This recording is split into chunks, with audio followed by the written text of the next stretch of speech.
All right, well, welcome everybody. This is meeting number 7 of our advisory group, and thank you everybody for being here. We have a, hopefully everybody received a set of the agenda and the presentation that we're going to go through. So we'll ask everybody to please put yourself on mute until it's your turn to talk. We've got some folks that are outside and all of that, so we want to be able to hear everybody. And if you are calling in on the phone, please know that I can't necessarily see your little bubble that has your initials in it. So if you're trying to say something and I'm missing you, please feel free to unmute and go ahead and say what you've got to say. I'm not ignoring you on purpose. It's just I can't see everybody all at once. So if we could, Steve or Liz, could you guys share the screen and we can go through and take a look at the agenda of what we're going to cover today? So we are in the 7th meeting. This is fantastic. And we have a goal today. We're going to try to finalize some of the stuff that we've been talking about before in anticipation of getting the first report done. So we'll go through the different goals that we've set for the meeting. We're going to have an update from the Marine Board, and then the vast majority of our talk today is going to be reviewing the progress and trying to come up with consensus recommendations that we will be giving to the legislator, or I guess it will be presenting to ODFW. And we will talk about the interim report that is due at the end of, or towards the end of next year. So we're going to get it to them by September so that they have time to review it. And then what we might continue to talk about after that, because we don't have to finish our discussions or our recommendations, but we do have to submit that report. And then kind of going through the next steps. So some of this might be a rehash, but we want to make sure that we are, as a group, deciding what recommendations we'd like to meet. And hopefully we will be done by 5. Does anybody have any comments, questions, or concerns about the agenda? All right, can we go to the next slide then? So meeting goals, we're going to review the progress we've made to date. We're going to take a look at the actions that are required under this specific rule so that we want to make sure that we're hitting all of the requirements. And we will add to our recommendations and establish some report timelines and hopefully some folks that will be helping with the report processing, doing the different sections of the report and getting that together. So everybody okay with the goals? Anybody want to add anything for this particular meeting? All right, great. Go on to the next one. So is Josh here with us? I am indeed. Great. So Josh, would you like to give us an update? Can I interrupt? Oh, sure. Christine? Sorry, Steve. Go ahead. And yes, I'd like to introduce Josh and to just set the context before I pass it over to him. So Great, Josh, let me just do a little bit here. So as follow-up in TIBCAC number 6, remember we were trying to recap the progress that we had made on a number of different issues and to make that transition into planning for the future. And we were sidetracked by the important pressing issue regarding conflicts between anglers passing through the ghost hole and divers down, diver safety in the ghost hole. So we focused the bulk of our meeting on the ghost hole issue in TIBCAC meeting number 6. Coming out of TIBCAC meeting number 6, we had 3 concrete actions. And those were, first, to put in a request to add time for TIBCAC to consider their recommendations, give TIBCAC an opportunity to work with the new seeker stock assessment data to be generated next year, and to relieve the time pressure for those reports. And we'll talk about that in a bit. The second was TIBCAC asked us to put together and install boater safety signs. And we took action. So TIBCAC specifically requested new boater awareness signs be installed at key locations to help increase safety for and awareness about divers who are down in the water in the ghost hole during this fall season when anglers were fishing for Chinook salmon. And I wanted to just preface then the introduction to Josh. So ODFW took action at the request of TIBCAC. We issued a press release calling for the need for boater safety, share the seas, make sure that the boaters were aware that divers were down and harvesting clams in the ghost hole. ODFW then contacted the Oregon State Marine Board, Randy Henry in particular, and Waterways Coordinator Brian Paulson to articulate the need for these boater safety signs. And then Oregon State Marine Board took it upon themselves very quickly, designed the signs, printed the signs, and delivered them to Tillamook Bay, all very quickly. And then ODFW worked directly with the Port of Garibaldi to get those signs installed at the boat launch, at the commercial transfer dock, and also at the floating toilets. I believe there were 5 signs placed shortly there. And then we also invited a representative, Josh Mullum from Oregon State Marine Board, asked him to participate in this meeting to explain the process that would have to be required in order to make any changes to their existing rules regarding diver down and boater safety. So with that, I want to then introduce Josh, who's come to us and agreed to participate today and talk with us about the process that the Oregon State Marine Board follows to make any changes, to consider proposals for changes to activities out on the water. So with that, then I want to introduce Josh. So thank you very much, Josh, for coming and joining us today and sharing your perspectives. Absolutely, Stephen. Thank you for the introduction. So yes, I'm Josh Mulholland. I oversee our policy and environment program at the Oregon State Marine Board, and that involves our rulemaking processes and our regulatory functions. I'll leave most of this time for kind of question and answer, but to address I think the question of this group, and please correct me if I'm wrong. When we go about considering and then adopting boating regulations, it usually comes about one of 3 ways. We are petitioned by a person or a group of individuals to examine an issue on a waterway and potentially make boating regulations. It can be because of something that we as staff or our law enforcement partners have noticed and asked for, and hey, there's an unsafe situation here, we need some boating changes. Or it's at the request of some of our partner agencies, ODF&W chief among them. I think for the current situation, and I'm pretty well versed in some of the conflict around the ghost hole between the divers and the anglers, and I've got up to speed on all this. Since this, what TIBCAC, I guess is what we're referring to it as, right? Because this exists, and you're already providing recommendations to ODF&W as a whole. And again, am I right on that kind of that process, Stephen? Yes. Yeah, I would. If ODF&W would recommend some sort of boating regulation change, especially a local one for something in Tillamook Bay, I'm not going to speak for our board necessarily. We have a 5-member governor-appointed board, and they make our overarching decisions. But I think that if ODF&W came forward with an ask like that, I would be very surprised if the board did not listen to that request and do what was requested from a boating regulation standpoint.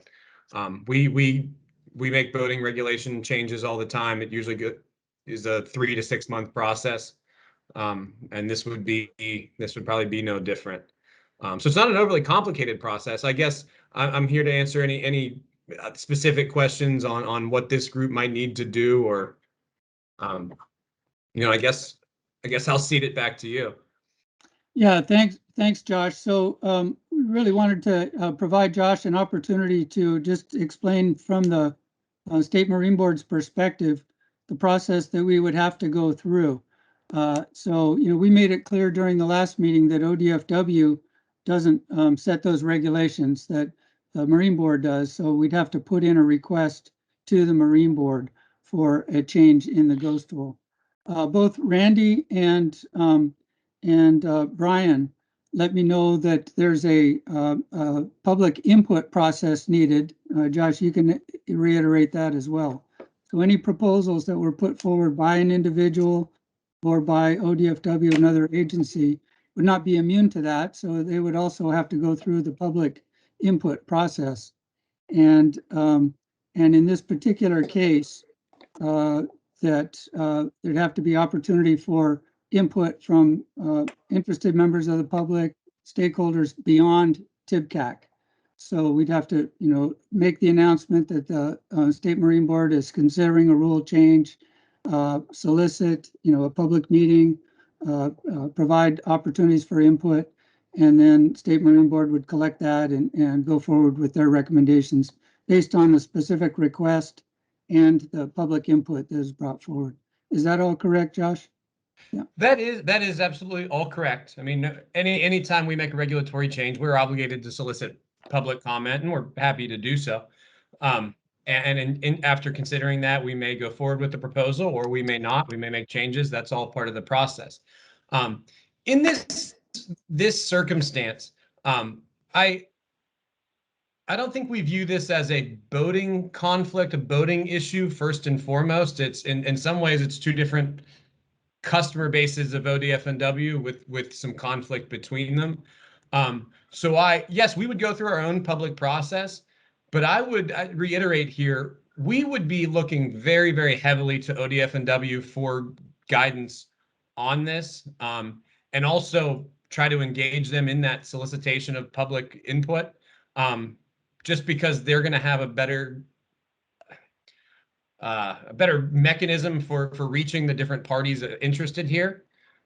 So I just want to reiterate it.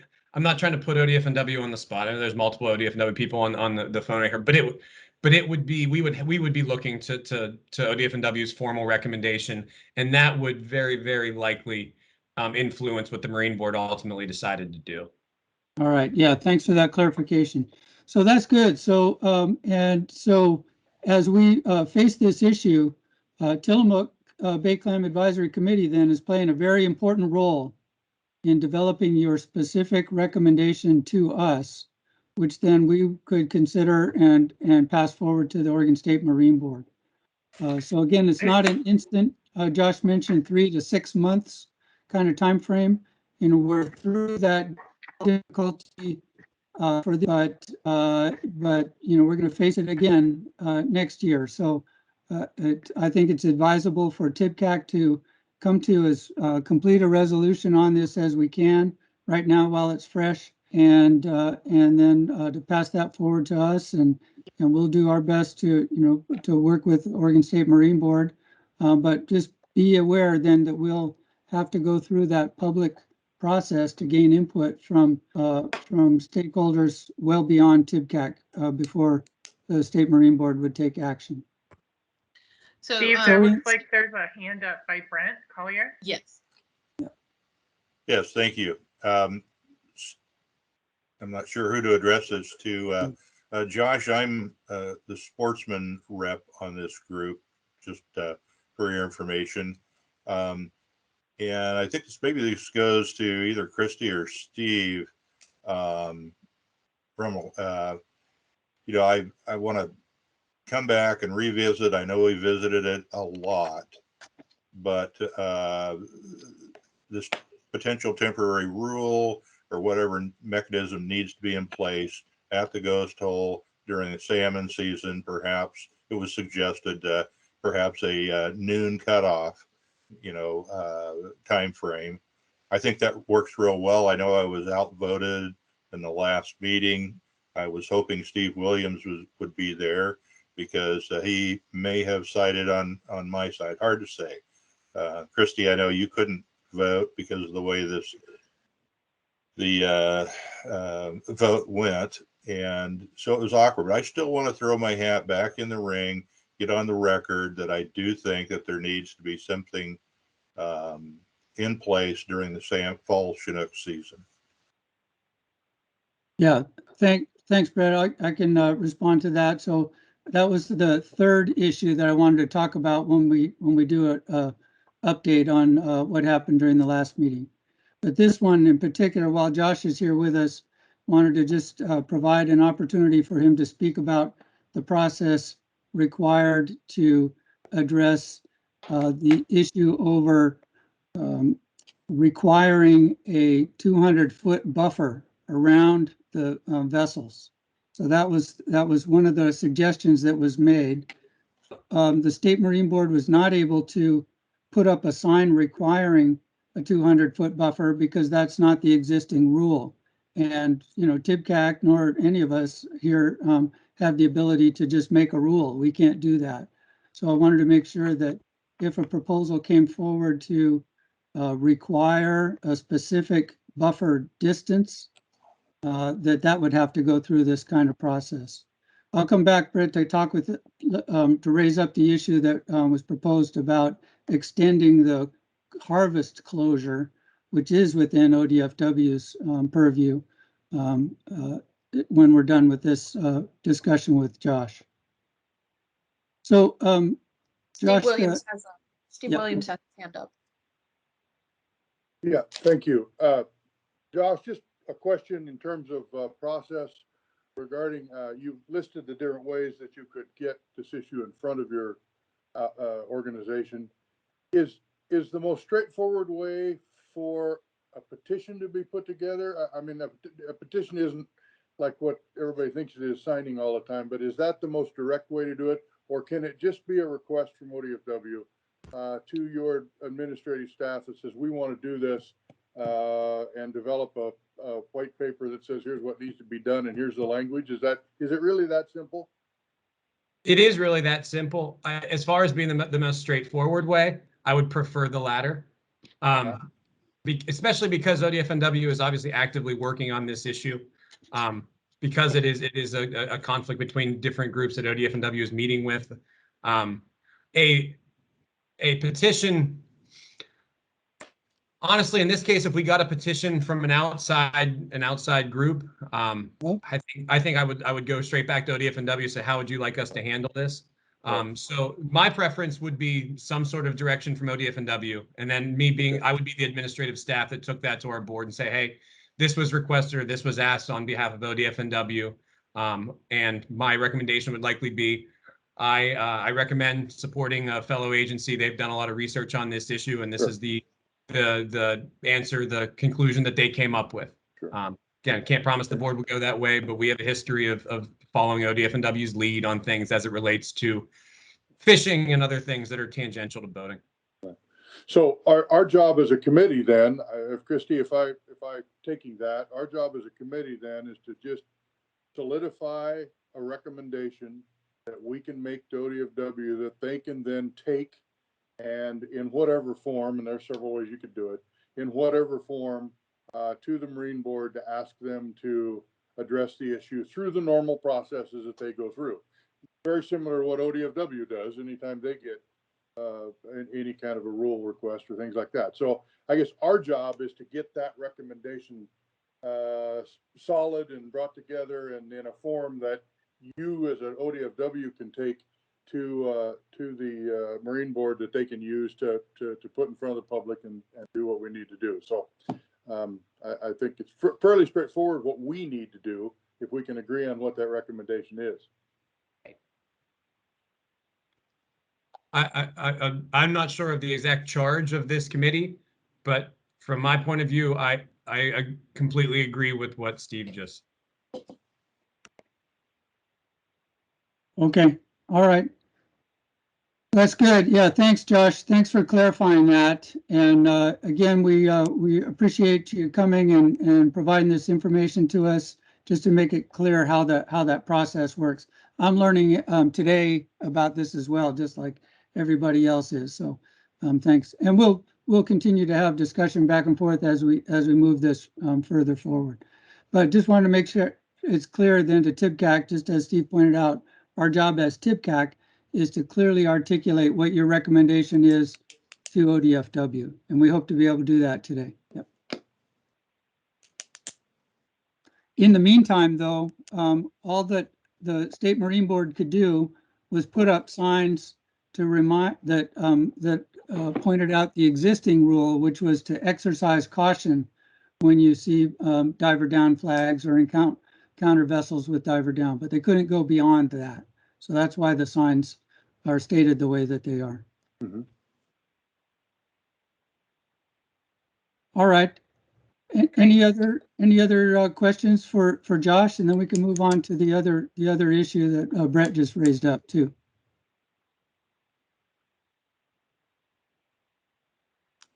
All right. Thank you, Josh. We Yeah, appreciate it. thanks. Yeah. Would you like me to stick around for the next discussion as well? Sure, if you can. Yeah. Absolutely.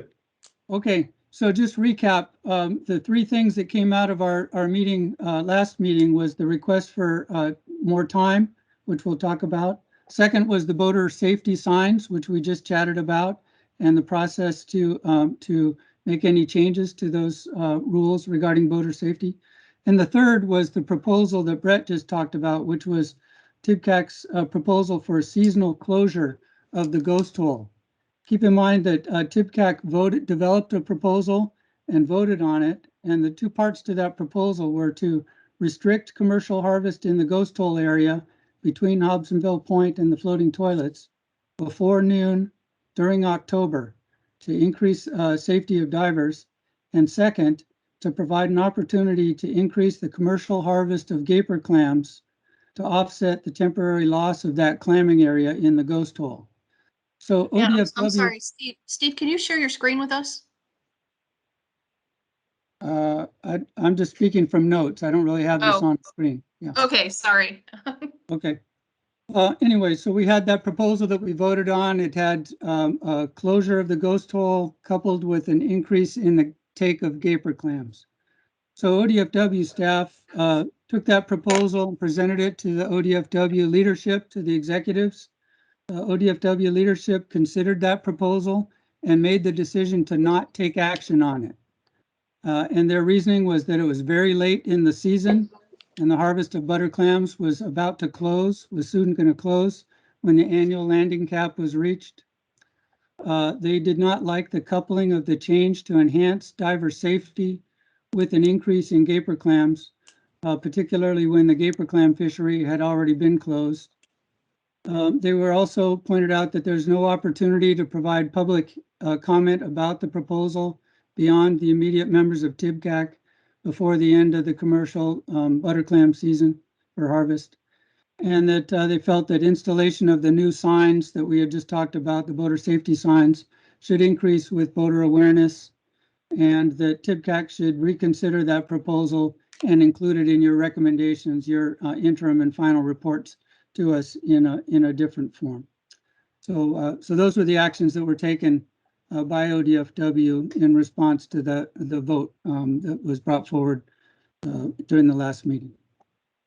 So it doesn't sound to me that they were all out opposed to it. They just didn't have enough time.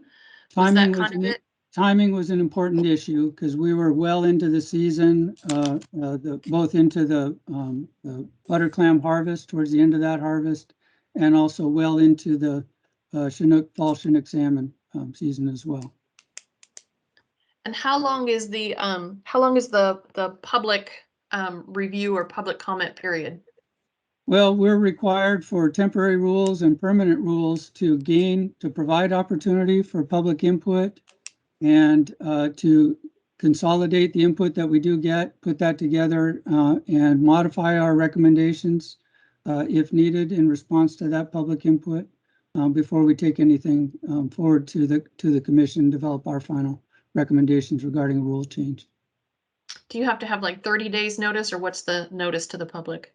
I don't know, Liz, do we have, I don't think we have a hard and fast, time start end period, but we have to, demonstrate that we've provided reasonable opportunity for the public to chime in on a change. Yeah, that's correct. For a temporary rule like that, there isn't like a 30-day window period. For something like a permanent rule, we would probably do a more extensive public process, either through the website. I'll also mention that another thing that we took action on was providing a press release to kind of promote awareness of this issue as well. And that was done in conjunction, in consultation with the State Marine Board as well as the state police. And we did get a number of calls based on that press release that was covered in the area. And so hopefully that contributed to greater awareness of this issue. But moving forward, if TIPCAC were to resubmit this recommendation, we would have more time to gather that information and propose it in a less time restricted format to be considered by our Fish and Wildlife, not only our leadership, but also the Fish and Wildlife Commission, which actually makes the regulations for our agency. Things within ODFW is so tight that this week, meaning tomorrow and Friday, I'm developing recommendations on other fisheries to be considered by the commission in February or March.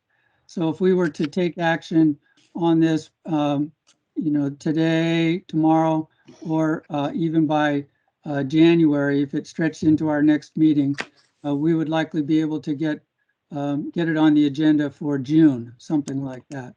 So, time is right. We want to work with you. Everybody wants to avoid this situation next year, and we have ample time to do so. But we can't wait until September to do it. We're going to need to be, working on that in January, February, that kind of time frame. So I guess I just have a general question for the group. After the signs were put up and the press release happened and all that, did you guys see any difference in the conflict in this area? Did it seem to make matter, or had it kind of already worked itself out? What would be your thoughts? Craig or Shane, what's your perspectives on that, being up there on the water? Well, I think the decision should have been followed through with the recommendation of the council on the change that Brett wanted to have done to and then there would have been, because I think there was still a conflict out there. Having the end of the butter quota in a competition derby, right there at the end with all the pressure on it, just caused everybody to have to go out there and be in the way more so than would have. And the signs, I think, we all kind of agreed and we're along the consensus that they should kind of follow the international rules of 200 feet. And I know that's not in the rule legislative, law, but, that was what I got from the other meetings, was everybody was kind of in agreement that, why not follow the same international standard of 50 meters from a boat. And that applies to not, regular scuba divers with tanks, don't have hoses between them and the boat within 200 feet. So going through even carefully with salmon gear, it's dangerous. I was out there one day in the afternoon and somebody, there was only me and one boat out there. They must not have read the signs. And I bet Billy could have seen the flasher go by him had he been looking up out of his hole. I really had to stop the guy. The guy was compliant and realized he'd made a mistake, but so there was still a lot more pressure, put on because of the way the quotas are managed, and I don't think it was. I think it was a little too late, and I think it really the decision really was that they didn't want to give back any gaper weight to us, and that's why the decision didn't go through. I really think that it is more along those lines than it was just too late to try to address, address that. The temporary rule we were voting on, the other one that Barbara Trout had asked to be put up, that was going to be passed at the meeting the way I looked at it. And it was only because we'd asked for something back, the gaper clam quota, which was taken short and closed down short on us, which is a lot of money involved for all of us clammers involved. So I think that's just another example of some sort of a mismanagement on the part of not doing what this board had actually kind of came to the consensus that we should do, is close it down in the mornings and leave it open in the afternoon. That's kind of where I stand with all that. So, and then no more to be said. All right, thank you. Steve Williams, you have your hand up. I wanted to see if Shane had anything to add to that before I kind of have a little different twist on this I wanted to take up. So if Shane had something to add regarding the effectiveness or the lack thereof, I'd love to hear it. I really haven't noticed anything drastic either way, being less conflict or more conflict. There hasn't been any verbal disputes, nothing, but still, just voters kind of just whizzing by, not like too close, but still just like a few more feet, could be effective. Not even like just trolling, but just heading out towards the trolling grounds. It's like, just when you're just cruising to, go by a dive boat, you don't need to be so close or anything like that. So that's, a little frustrating. But I do appreciate having the signs put up because, again, I think a big part of it is just a lack of education with most of the sporties out there. But I actually I didn't partake too much in the last of it, just getting close to crab season and all.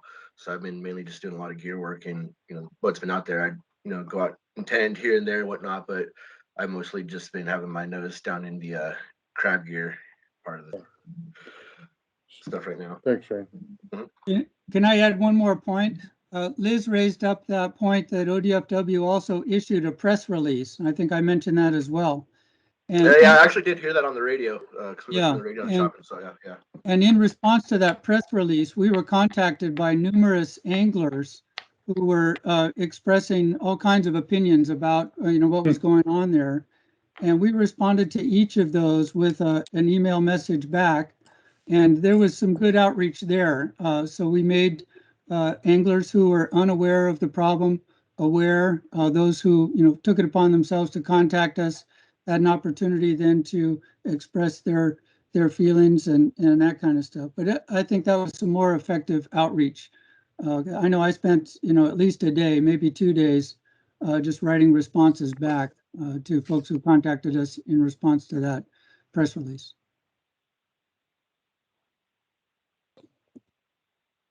Okay, now Christy.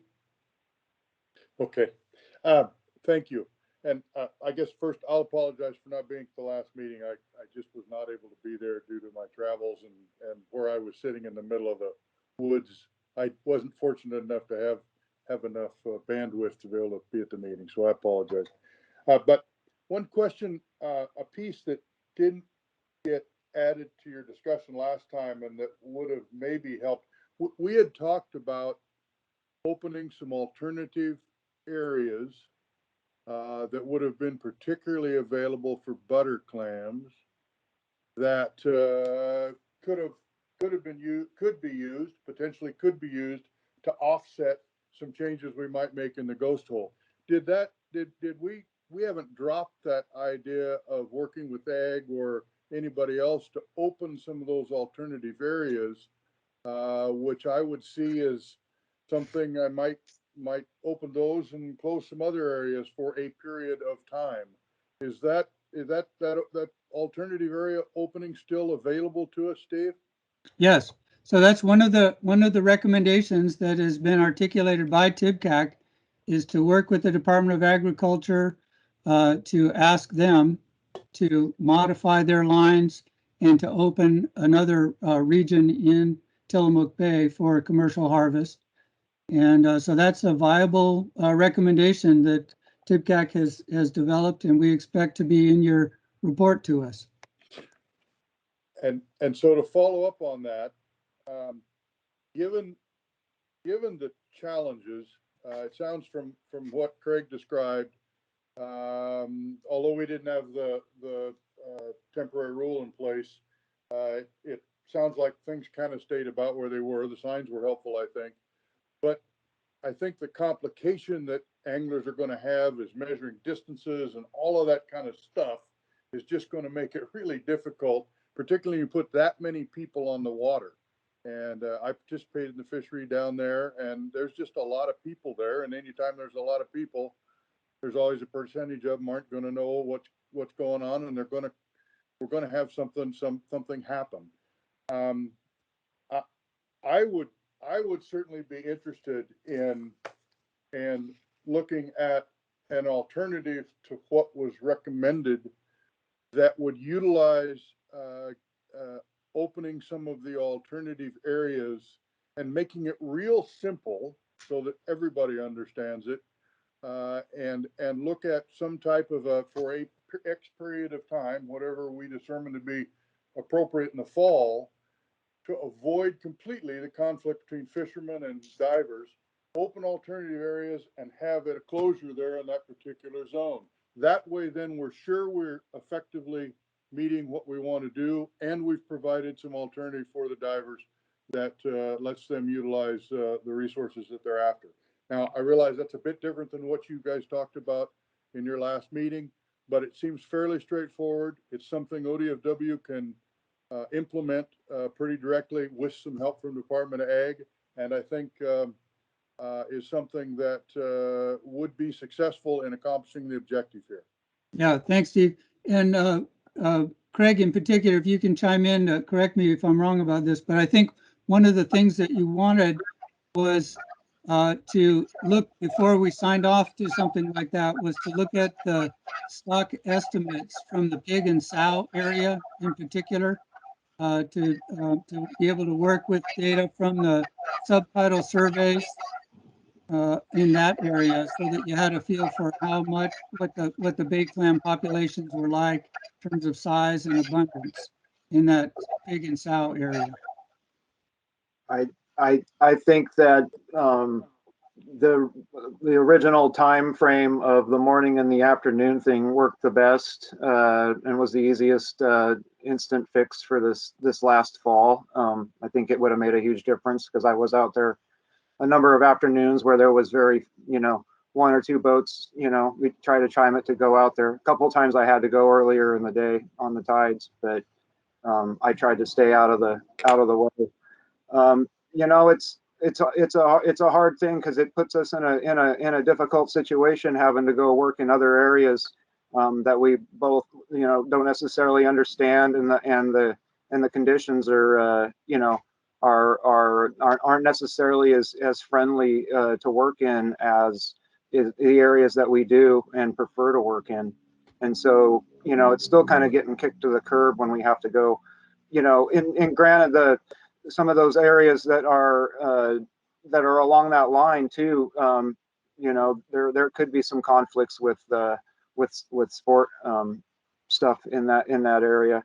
There's a large biomass in that area, but it is, like I said before, it's a little harder to work. And there's a lot more bycatch of gapers, and if we can't keep the gapers, that's part of the reason that we went over to the ghost hole, on the afternoons, instead of working over there by the Green Cannon area, because we couldn't keep the gapers. And so that did put more pressure on us to work in the ghost hole area.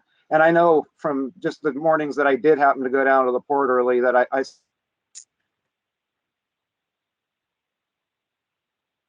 which some of I recommended, hey, you might want to avoid mornings, just for reason being, your own putting your own neck on the line, in a sense, in a literal sense. But even in the afternoon, and the signs probably did work, and I definitely got good feedback from people I'd heard talked about it on the radio. But still the same, the guy that about ran over the diver that day, being the only guy on the water, he didn't know what was going on. He wasn't even out there at the right time, to fish. He drove right by and had no idea what the dive flag was. He asked us what the dive flag was. And so, he obviously didn't see the signs, and that doesn't always work. And so having a 200-foot, distance because of our dive hoses in the water, I think is more crucial, because of the dive hoses. If we were running tanks, I would say, the way it stands works, as long as people aren't dragging their hooks directly over a diver. But I think the best solution is to have the day split, and and leave the same grounds. This is the way they are. You know, definitely don't take more away from us, if anything. So. Okay, so Claire has had his hand up for a while, so let's have Claire talk. But then we are already almost 45 minutes into this meeting, and so if we could, after Claire talks, if we could put up the schedule or the slides that you've made, Steve, and we can start talking about how do we want to make these decisions. I think we'd probably like to propose maybe some offline work amongst smaller groups to come back and report, because I think we're just going to keep running into, we don't have enough time to discuss them. Yeah. So Claire, Okay. if you wouldn't mind, and then we can go on. And Steve, I know you had your hand up, but maybe we can bring that into the rest of the conversation. Yep. Yeah, I wanted to reiterate the whole voting that took place last time, because it was really the issue was, if for me, since we don't actually know how many clams are in all kinds of places, it was really about livelihood, people with a livelihood trying to get clams and then being restricted from getting any clams with a restriction of that area. And I know the way we were voted, because I believe everybody on this thing is in favor of shutting something down in the ghost hole to favor the salmon thing, but we're absolutely not in favor of, especially when they planned for it all year, to shut down the dive fishery, which can be supported ecologically as far as we know right now, to favor another group. And so when they've already hired people and made promises for what can happen. So I just reiterating, it's really that issue that's at stake. And as we move forward. So we did talk about pig and sow last time, and we did talk about all kinds of everything that you brought up, Steve. We did talk about last time, and we all put our energies and talked about how that'd be very, very positive. And then we voted in a fashion that would sort of force the hand of the people to make a decision before the other decision, and it obviously didn't work. But it was the decision anyway that I made, was to say, look, the livelihood is more important than when they've promised quite a few people. I mean, there's a lot of people involved with a livelihood versus a recreation. And so, and I'm all for salmon recreation, but. Yeah. And Claire, I don't disagree with anything you said there. From what I read in the notes, I agree there was some discussion. My slight, I guess I'd say my modification to what the recommendation was given the fact that we now are looking at some time in order to, this isn't going to be a temporary rule. I think that noon closure was a very effective way to try and deal with it on a temporary closure basis, because it was short term. But I think we've got a little longer to implementation time, and that the very point you made about providing the opportunity for the commercial harvest is why I threw in there this would need to be tied to those alternative open areas, because I'm concerned that we can't effectively have a rule in place that does what we wanted to do, which was keep people from getting run over by a damn boat. And you keep those two groups together, and something's going to happen. Regardless, I don't do well with distances, blah blah blah. We got to provide the opportunity, but have it simple enough that it can be implemented, and that's really what I was trying to do. So we got a little time here. I thought we ought to try to utilize that and maybe make it a little simpler for people to understand, implement, and provide an alternative for these guys to go out and get some butter clams, for which I know I heard Craig tell me in some of those closure areas before, I don't know which meeting it was, that there's a lot of butter clams in some of those closure areas that they've seen and looked at. And the idea that they could go figure out how to dive in there, I'm pretty sure they could figure out how to do that. Given just a little bit of time. It may not be quite as easy, but I'm sure they could find a way to do that if those clams are available, as I believe Craig has told me in the past. So anyway, that's where I'm at, and we should go on, Christy, I guess, to however you want to deal with it from there. All right, thank you, everybody. Yeah, Steve, if we can take a look again at what we were gonna try to work on today. So here's what we're running up against. We're really running up against time. One, we want to make sure that we're getting these recommendations in on time for next season, since we didn't get, apparently we were too late in the ask this season for the safety regulations. And we're also running up against time for when we are required to deliver this interim report. So we're calling it an interim report now because we have to report back by the end of next year. We have more things on our list that we want to talk about. So we're anticipating that if the group agrees, we would continue to talk even into 2023 and then be able to issue hopefully a final report with additional recommendations based on the C-Corps data, because we will not have all of the C-Corps data in time for the 22 report. So this is why we want to get through some of these topics sooner rather than later. And I'm just wondering, does anybody have any comments, questions, concerned about these deadlines or what we're up against? Christy, I think Steve had something prepared to talk about the process and how we were given sort of this extension and how the interim report actually meets the legislative mandate. So Steve, would you like to talk about that? Yeah, thanks. Thanks, Christy, and thanks, Liz. So once again, this was one of the primary things that came out of our earlier meeting. TIBCAC asked for more time to be able to develop, articulate their recommendations, and also to have access to the new and updated seeker stock assessment information as you develop those recommendations. And those are certainly reasonable. So, actions. Your committee asked committee member Barbara Trout, who's with us, to make contact and to use her contacts to be able to make that request. So contact was made with ODFW and Senator Johnson with that request to extend the deadline for that report to ODFW. And then ODFW followed up with subsequent discussions with Senator Johnson and also with members of the Oregon Fish and Wildlife Commission. And they made that decision to allow TIBCAC more time to develop their recommendations and final report. In essence, granted the committee another year.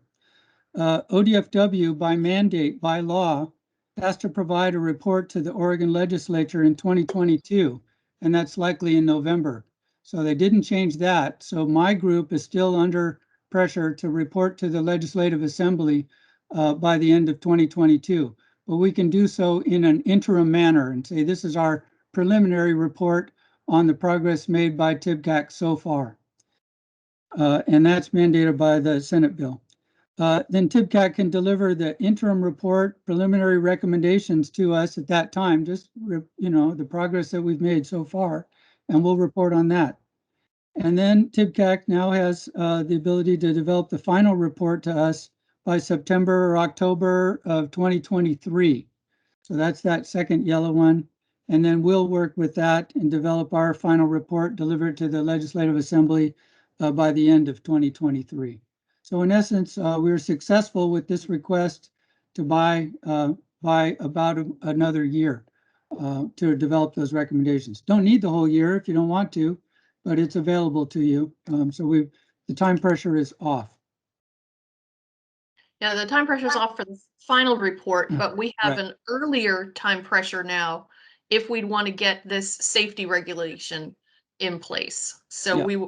and you developed this before we had this discussion. So really Yeah. at the top of this list is another deadline, which is essentially the beginning of next year in order to get it reviewed in time to make it, hopefully get it approved and in place for the next season. Yes, that's correct. So are you looking for dates, or have you already picked dates that go in there where the yellow is?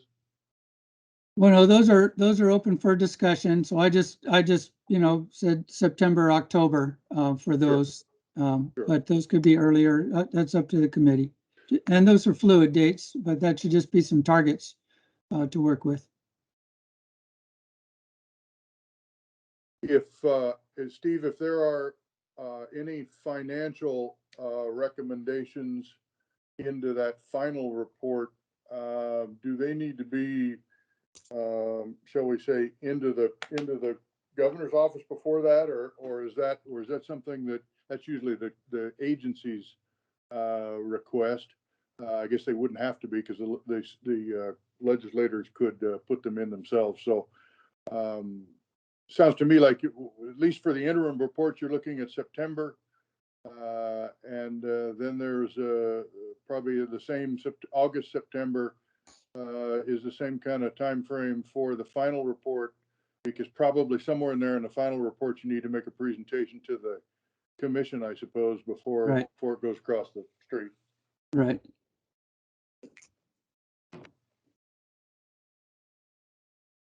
Okay, so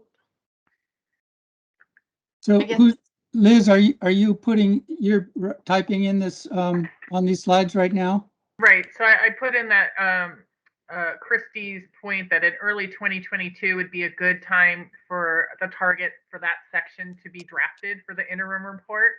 Right. So that we could, move forward with consideration of that, and then do anything else we need before the next season, butter clam season kind of time. And then again, I wanted to highlight here that the reason for all of this delay was, again, to be able to have time to consider the seeker stock estimates. And so the current timeline, and Tony and Andrea is on the line with us, so please jump in here, Tony, if I'm speaking incorrectly. That seeker will have increased capacity next year and plans to complete all of the intertidal surveys in 2022. So that could potentially be available for a brief window for consideration before we'd have to deliver that interim report. And then seeker will complete the subtitle surveys in Tillamook Bay sometime in spring or summer of 2023. And then those estimates would be available for a comprehensive look in both those intertidal and subtidal habitats. And that can be incorporated into TIBCAC's final report with any recommendations there. Yeah, so Steve Williams made the suggestion that first yellow field should reflect August, September. I had suggested September, October, but in that time frame there. Yeah, I think September would be fine. I mean, I'm thinking about what's in that report, at least the way I'm familiar with doing reports of the legislature, and may not be quite as extensive as maybe some others are thinking, but September, October would be fine. The further out that we put that, the more pressure it puts on ODFW staff to work with the recommendations and get it on board to the Legislative Assembly. Right. That feels okay. The same on that 2023.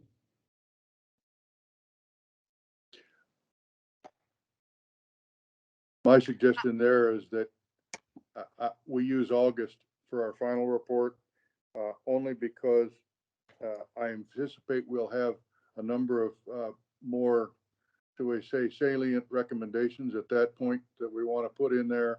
And that may take some time for the agency to mull over whether they want to accept the recommendations or not. So if we want to be successful as a committee, giving it to you in August, I think gives us and you a better chance to be able to utilize those recommendations and make them effective. That's my recommendation. And Claire, you've got your hand raised. So can you hear me? There we go. Barbara, yeah, go ahead. I'm sorry, I couldn't see it.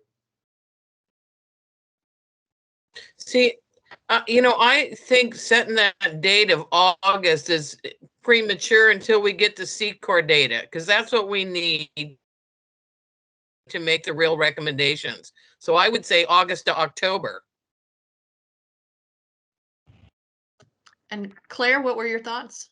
So I had two thoughts. One is I was going to say almost exactly what Barbara said about that date, because I know when they run their surveys of those channel surveys, if they they run the survey, it'll probably be done in August. Then they have to get all that data back out, and that'll probably take a month or so to get that data out. So we may be a little later than we think, but it doesn't matter too much as long as we can get everything out for the following year.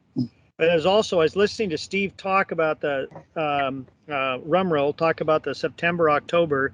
And you were saying that that puts a lot more in there, but it probably doesn't make a lot of difference. And so would it be better to make that earlier so you have a easier report to do? Or that doesn't make any difference? I'm sorry, Claire. So the September, October, you made comments like, well, that adds a whole bunch of stuff we might have to figure out in order to put into that interim report, when earlier you said the interim report would be a pretty simple thing to do because you could just tell what we've done so far. I was wondering about that. Yeah, but you're commenting on both Steves. So Steve Williams made the good point that the final report from TIBCAC will likely be more specific and may go into more detail on those recommendations. You'll have more meat on the bone. And yeah, that's the final, yeah. Yep. And so allowing ODFW to have more time to work with those specific recommendations would be advantageous as we present this report to the Legislative Assembly. Yeah, and I like that through October a little better. But the other date question I had was on that interim report. You indicated earlier you thought it could be done earlier, and it'd be a simple thing to do with just covering what we've done already. And if we did it later, you'd be covering stuff that you may not have to cover till the final report. That's true. Would you rather have an earlier date or not?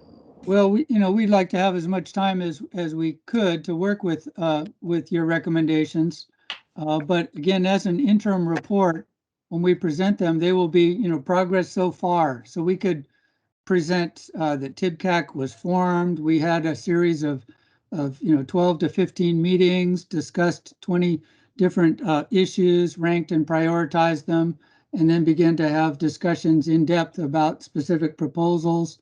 And out of those 22 recommendations, here are the preliminary recommendations so far on 6 to 8 of them. I could see giving a presentation like that, something like that. And they would say, no, I must have misinterpreted your comment. It sounded like you thought it'd be a lot more work when Steve was talking about it. You sound like it thought it might be more work to do it later than to do it a little bit earlier. Oh, but you don't, that's a great date for you. Yeah, that's a workable date. That was the date that I suggested. I thought would be workable for us. Yep. Okay, I misunderstood your comment. Okay, could we go to the next slide? Or did we miss anybody before we go on? Can I ask when, I'd like to know when the C-Corps data is going to be complete, what the schedule is for it in 2023. Yeah. Is there, like you guys were saying, is there going to be time for there to be the survey and the report done by the surveyors before you have to report it? Yeah, I'd like to call on Tony DeAndrea, who's going to head that up, is with us on the call. Tony, can you answer that question? Yeah, certainly.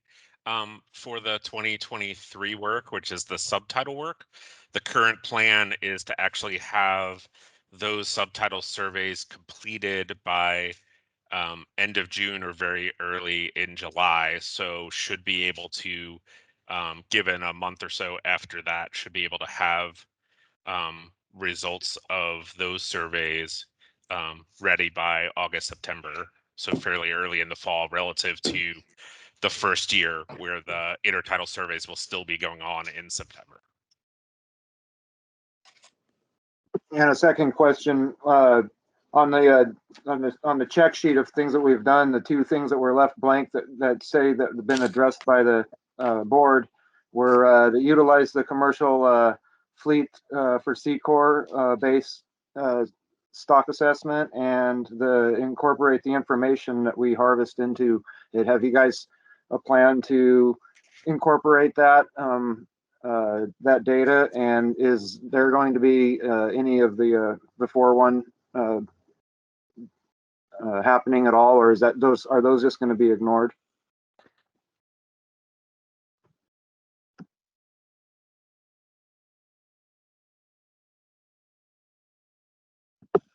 I think that was a question for Tony. And or anybody. I think what Craig is asking here is, and I think it was in our meeting 5, we discussed different ways to use the information from the fleet. And that included using size distribution data, consulting them with essential areas that should be included in those subtitle surveys, and a few other things. And so, that information is going to be communicated to the Seeker project. And maybe Tony can speak a little bit more to how that's being integrated, or if that plan is still in progress. Yeah, that plan had not been finalized. I know that there was definitely going to be some additional areas that we had not included in the previous survey for that, and that the selection of those additional areas were going to be done in consultation with the commercial fleet with that. And I'm not sure what the plan is at this point for additional data from the commercial fishery. So their anecdotal observations and other observations, and how we can incorporate that into the fisheries independent survey for the subtitle. Yeah, thanks, Greg. Thanks, Liz. Thanks, Tony.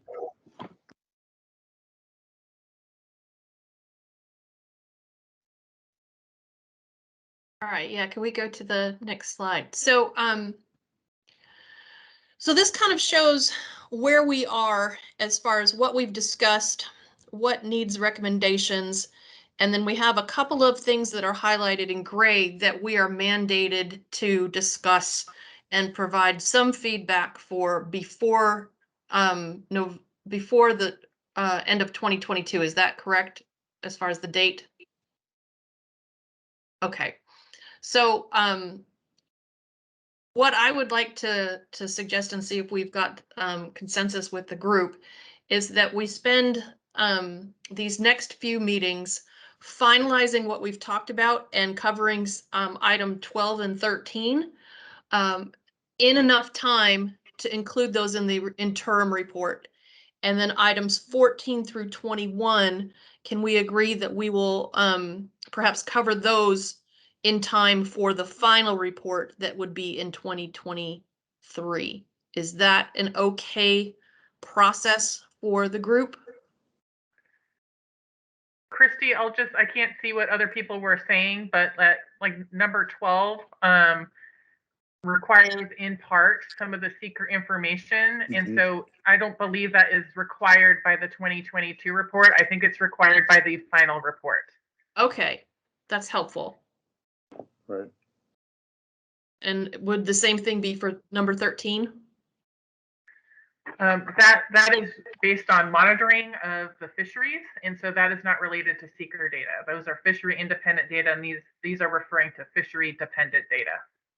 Okay.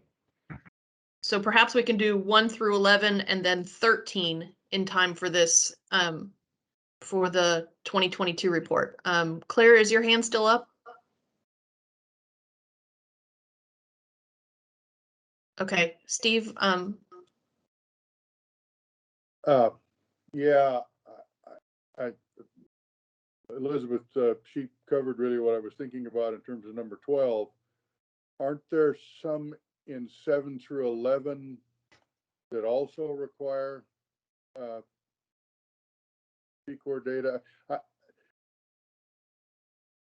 Because I see the interim report that, since now we've been given this time, and I'm usually one to get things done and get on with life, but our interim report is really going to outline what we have identified as issues, what we've addressed at different levels, what we're planning to address at different levels. We should get in there as much as we can about decision making. I agree, or points that we can make decisions on, but I see it more as an outline or a briefing on what we have done so far, not trying to make the bottom line.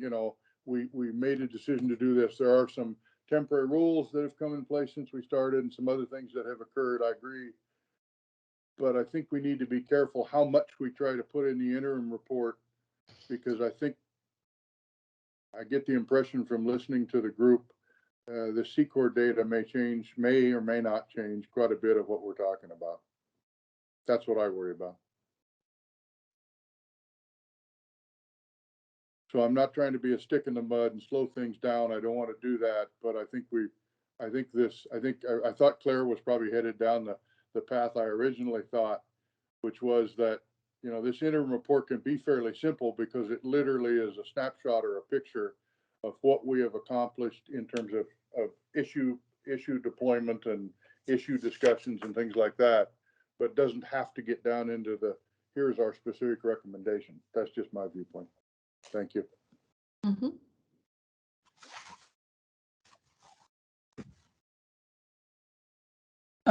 Liz, you want to present just what you just put up on the screen there, showing the which recommendations require seeker data and which don't?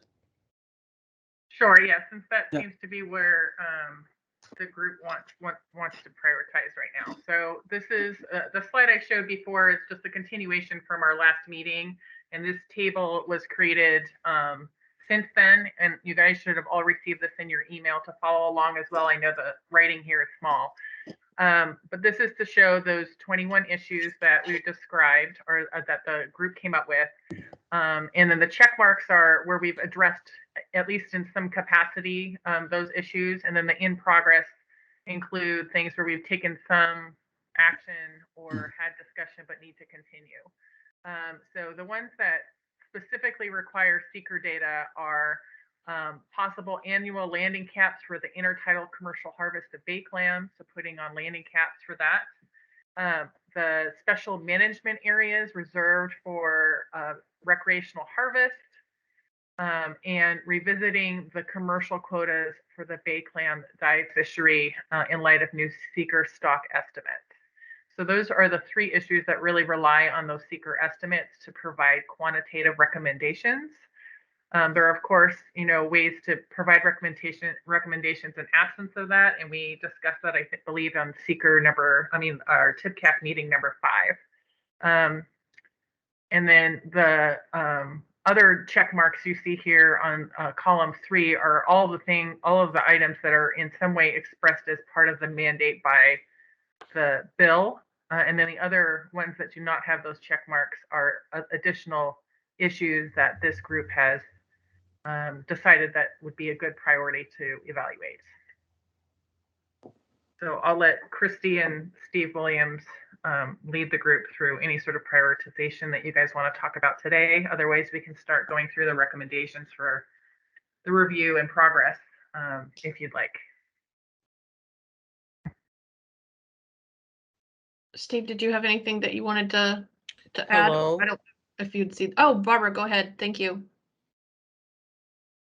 So on the last page, the picture before this one, when they talked about the frequency of C-Corps evaluations, the reason that's in there is because according to Kurt Melcher, 85 to 90% of all commercial harvest in Oregon comes out of Tillamook Bay, but yet it's just on not an annual rotation, but a decade-long rotation.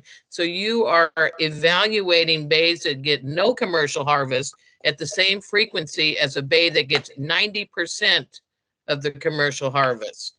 And so when the bill was introduced, it was to say, hey, you know, if you got that kind of pressure, maybe you should look at it more frequently than once every 12 years or so. Yeah, Barbara, that's a good point. And That was it. Yeah, and we certainly appreciate that.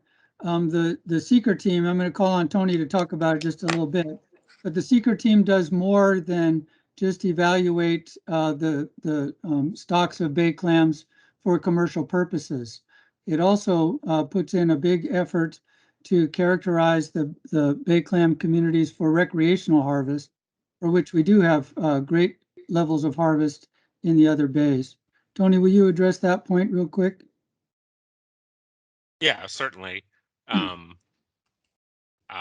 think I'd mentioned it in that meeting 5 that there are 4 primary estuaries that Seeker provides a focused effort on, and these are the 4 estuaries which are the primary estuaries where there is recreational harvest, and the largest portion of bay clams from the recreational fishery from those.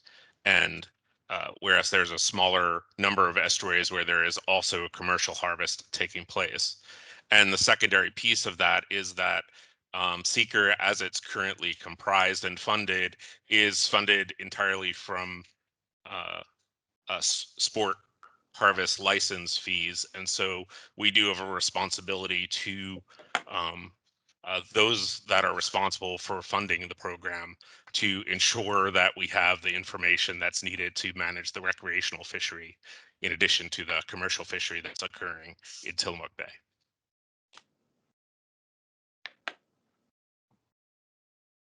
All right, thanks.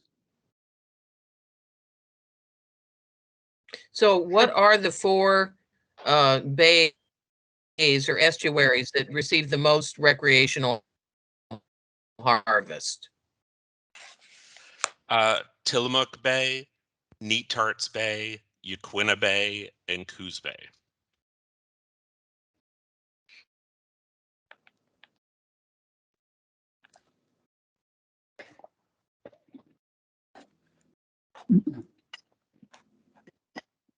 So Tillamook is tops in both recreational and in commercial, and therefore my position remains the same. It should be hard.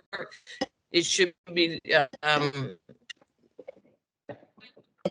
surveyed more frequently than once every 12 years. Yeah, I think that's going to be a good recommendation for us to make. Would it make sense for us to do that earlier rather than later, so that we could hopefully get something changed as far as budgeting goes or anything else? Yeah, I definitely think earlier, like next year, do both the intertidal and the subsurface survey so that we have some data and double down on the effort to get the data. I think that's imperative for these meetings, and I think that a survey more often will benefit everybody from that data, from the clammers to being able to readjust our quotas to all the above. So I think we should have an effort double down next year on whatever that takes to have both surveys done. Tony, what would that take? More staff than currently is involved with the Seeker project, even with the additional staff that I have for this upcoming field season. That's just enough to complete the intertidal survey, so it would not be able to do both the intertidal and subtidal survey. So can we I believe that an independent survey from an independent environmental agency that does studies on different environmental aspects of things would be something that needs to be put into the budget to double up on it, as opposed to having one agency do the entire survey. I think it would be better to have independent look at it too. I mean, and we do have a lot of catch record data that can be looked back upon, as Barbara Trout was asking for a more, more often look at things. Just having somebody actually compile all that data and look at it every year that is our catch record, past and from now on, needs to be done. We have another hand up. Yes, that's me. I have a question for Tony, actually. As far as the other bays, Yaquina and Coos Bay, I was curious on if you have like an average annual landing for the clams in those bays, and specifically what types of clams, and if there has been a difference over the years. Because I dove down in both, well, actually I dove in Yaquina in 2016, and then I went back down in 2019. And 2019 was when they were dredging a lot, and I noticed a huge difference in the bottom as far as there being like, gravel and texture and whatnot. And then 2019 went down there, it's pretty much just all mud. And then 2019 was also the year that I went down to Coos Bay and was scouting around that area and really didn't find a whole lot. I mean, there were some clams, but nothing in comparison to what there is here in Tillamook. So I was just curious on if there is like about an average annual landing in both Yaquina and Coos Bay? I don't have that on hand. I know that in Coos Bay there is not much as far as the dive fishery going on. Most of the commercial harvest is raking? intertidal cockles. Okay. Yep, intertidal Okay. cockles. Yeah. Okay. And How there's about really only been a Yaquina? few years. There's only been a couple years recently in Yaquina Bay where there was subtidal harvest, Mhm. and I believe it was primarily gapers. But Yeah. Liz, could you correct Yeah. that or Sure. Yes, sure. associated with that data? Yes, sure. So again, Tony deals with fishery independent data, so doing Okay. independent surveys that are not related to catch. Okay. And then I can provide that information. I think a lot of it was in that first backgrounder, but just to summarize, in terms of commercial harvest in Yaquina, in 2019 was the first time we saw any significant harvest in decades.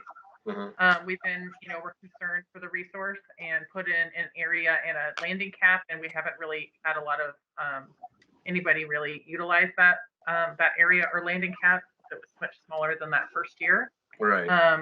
We have, a pretty substantial recreational take in both Yaquina and Coos Bay. In Coos Bay, I believe we don't even have any active South Coast permits at this point this year. I haven't seen active permits for that, though there are, coast-wide permits that have taken minimal landings in Coos Bay. Okay. All right. Does that answer your question? Yeah. Thank you. Yeah, Liz, it's figure 3 in your first report that you built for us. Great, thank you for that, Steve.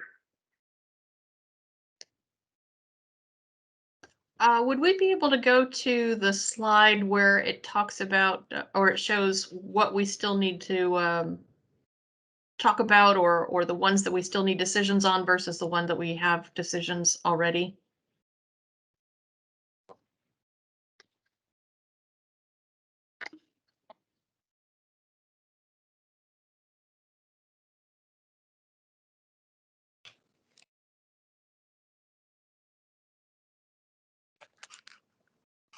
The one with colors or the table are you asking for? I think it's the blue and orange table. Okay, Yeah, let's do that. Yeah. So I'm wondering, from the group, I'm wondering what your thoughts would be about establishing subcommittees or subgroups where we have perhaps 3 people trying to come up with the wording for the recommendations of the things that we've already discussed. We just haven't been able to finalize the recommendation, so that those subgroups could come up with a agreed upon language and then present back to the larger group during the next meeting. Because what I think is that we have just a wealth of information and wealth of knowledge amongst the folks here, that we're having difficulty like finalizing anything. We're still talking about lots of stuff and we're running out of discussion time. What are your thoughts about doing subcommittees to try to tackle some of these more offline in between the meetings? I see a hand up on the phone, but I can't tell who it is.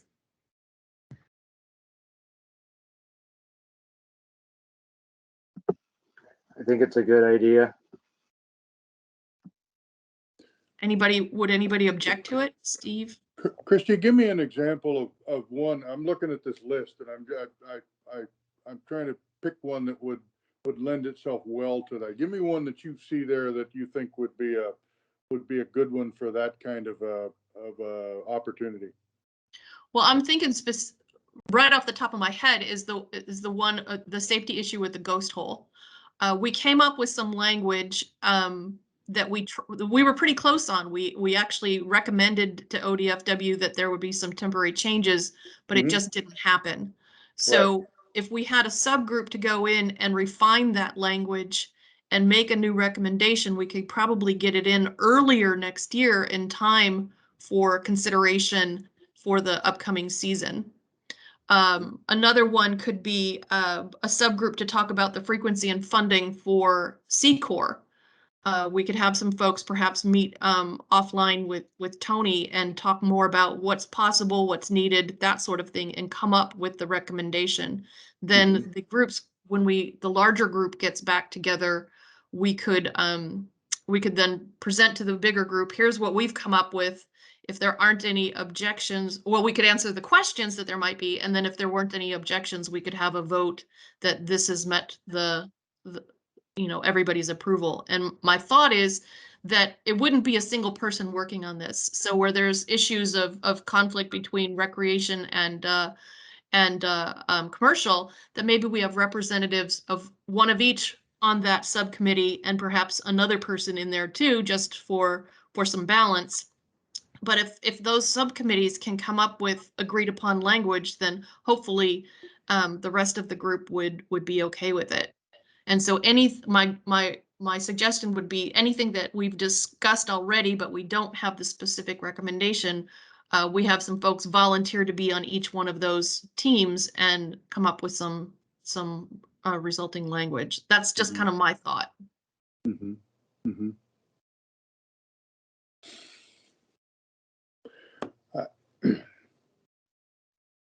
Yeah, go ahead. Well, I like the idea. I have mixed emotions about that. Only in that I do find as much as we do seem to stretch out in the 2 hours we have, we use it all up usually on one issue, and it's hard for us to make movements forward on these things. I appreciate the opportunity to hear everyone's viewpoint on those things. And so we lose that if we go to the small group. You don't get to hear all the ins and outs that went along with getting to that point, but it might move us forward quicker. I still feel like on the one, like you used the ghost hole, we're within inches of having some recommendations there. I mean, the group voted last time, came pretty close.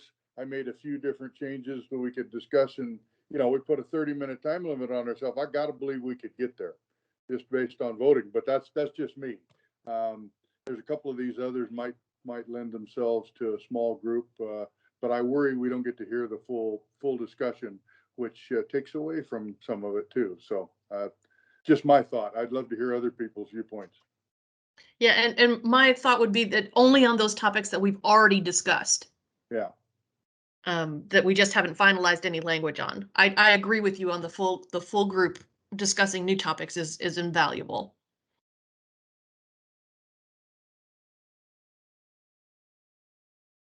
Anybody else?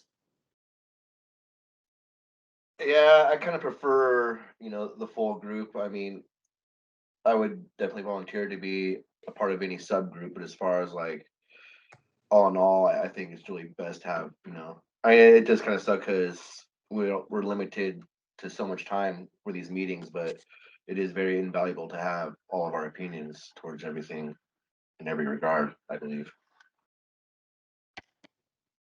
But yeah, I understand, both yours and Steve's point is, subgroups trying to just, push things along a little quicker, but all in all, I mean, I think, all voices are definitely valued, but that's pretty much my opinion on that. Okay, Claire? Yeah, I can see maybe on some of these, but like 8 and 9, the landing caps and quotas, won't that need C-Corps data before that's determined? Or what are you thinking about with language? You said that these committees would work together on language to make something. What would that language look like in there? And we have no C-Corps data to come up with landing caps. No, nothing that we need C-Corps data for would be I'm not recommending it for those things. My second question is to Tony on number 7. What would you need, Tony, or how would you work with us in coming up with frequency of funding?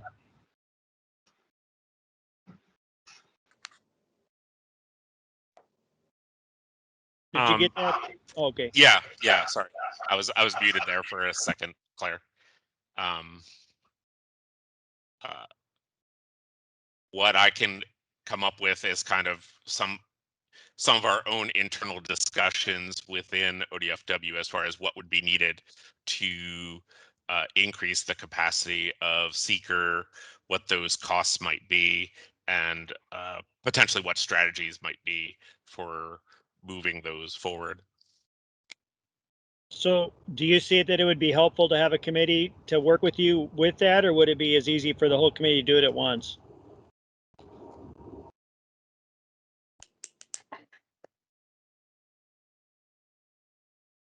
I'm not sure whether I think either would work. I probably prefer kind of the whole committee, just so everybody is involved in those discussions and understands both the opportunities and challenges for moving that forward.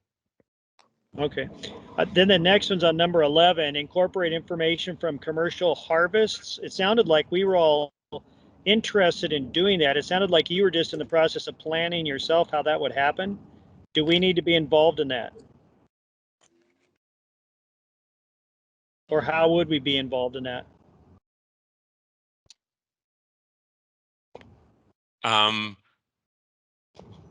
That's something that we would probably have to discuss internally in the shellfish program as far as what possible strategies, and then that would be something that we could bring for the committee for discussion as we move forward towards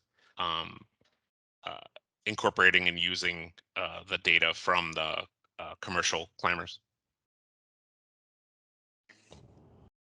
Okay, so which of these topics, this is for everybody, which of these topics we've looked at here, 7 through 11, or maybe there's other ones besides the fishing, the ghost hole conflict, which of these would be a committee actually, would we benefit from having a committee work on versus a whole entire group?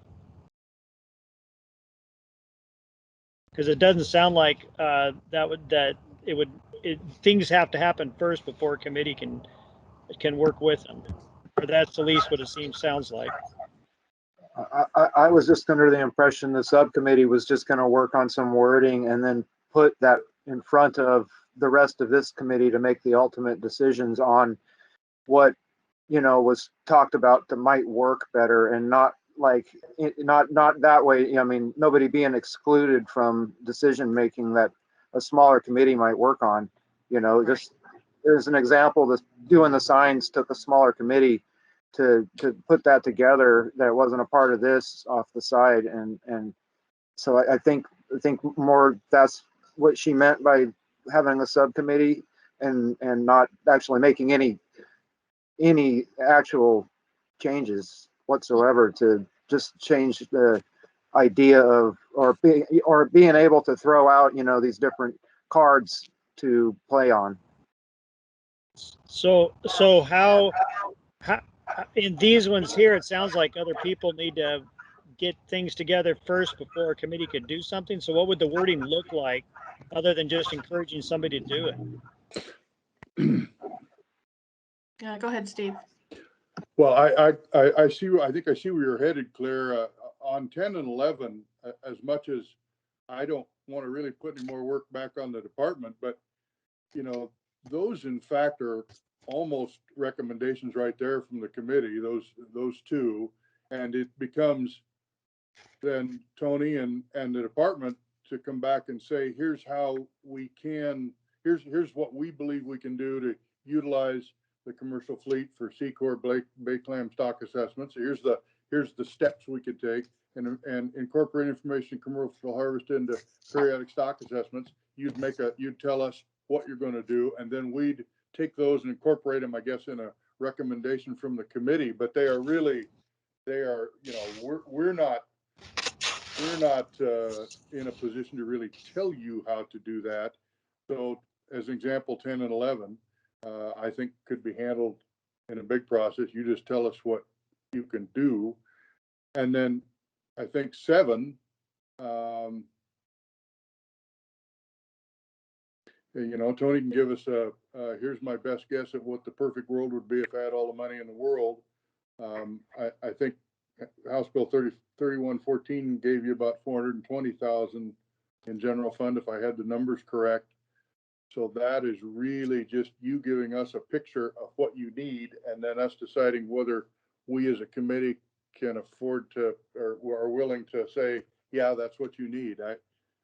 Am I confusing it, Claire? That seems to be pretty No, straightforward on those. I agree. And so it seems like I don't see the immediate need of a committee right now. And I'm happy to work on those issues whenever they come up. Like if you know, Tony mentioned it, he'd probably have to do something first. If he got something up and was ready by tomorrow, I'd be happy to work on something, but I don't know what I would do. And except as I was, Right. except when I had that other part going. So I'm not against the committees. It seems, that at least this group, they seem like there's things that the department needs to get some data back or something for us to work with on how that's going to work, because they are recommendations for us right now. Utilize the commercial fleet, you know. Yep. And yet that really is an issue of statistics and other things, and then so I'm in agreement with everything you said there, Steve. All right, Steve. Can I jump in here really quick? Sorry, Oh, I can't see. yeah. Can Liz I and then jump in Steve. here? All right, thanks.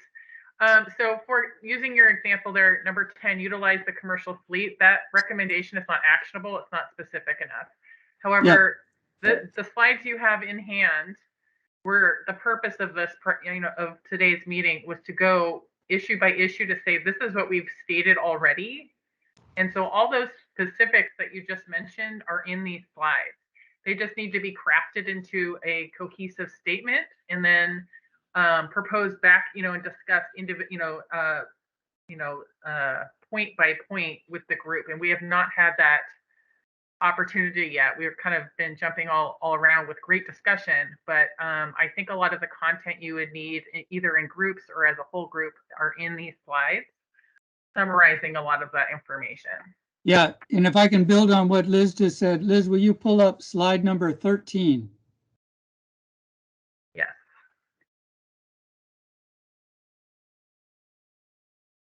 So slide 13 addresses that recommendation number 11.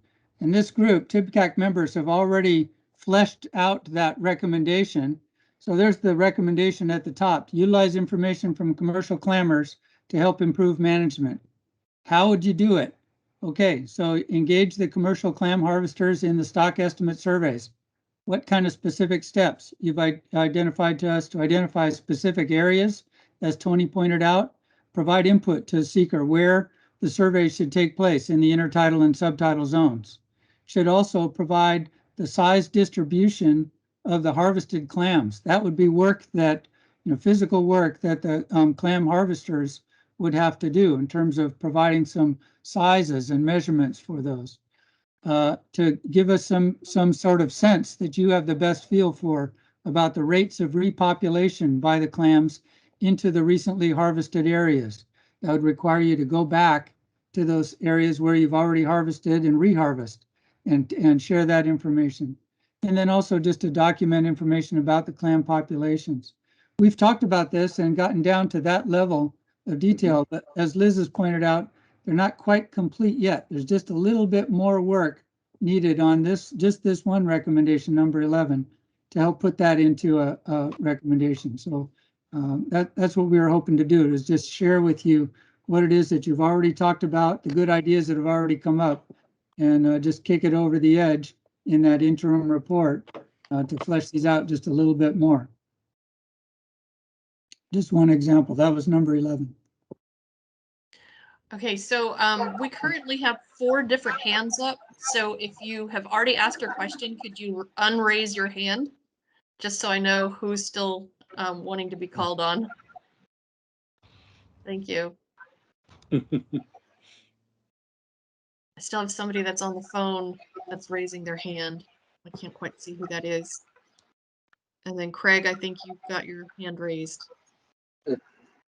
If nobody else is going to say anything, I just want to reiterate, I think that we need to have the surveys both done next year. And if I'm heard right, $400,000+, that should be plenty to get that taken care of. I don't know how much everybody's getting paid, but I don't think that new boats need to be bought and new equipment necessarily needs to be bought to accomplish this survey. just maybe some more people. But that's just me thinking that's a godly amount of money that could or must be used properly. I would hope.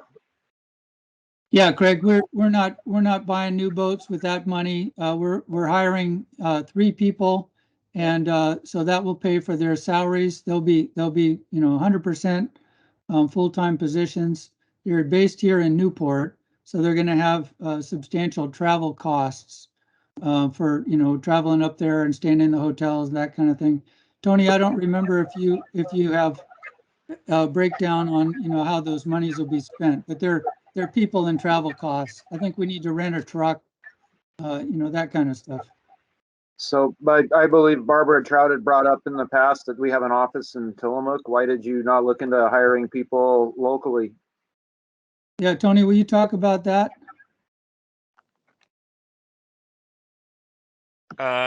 Yeah. So we've tried that before and had parts of the staff in 2 different locations, but since all of the staff do work together on the project, that we found that it was more important to kind of have them working together in team. And also, we do not technically have space in the Tillamook office, so we have to request that. There would have to be space above and beyond the needs of the local office. And so we have been able to acquire space there for example, our seasonal creel sampler in previous years, but it might be a big ask to go to them for 3 additional staff located there. And obviously then there will be part of the staff in Newport and part of the staff in Tillamook, which does create issues in coordinating both of those teams.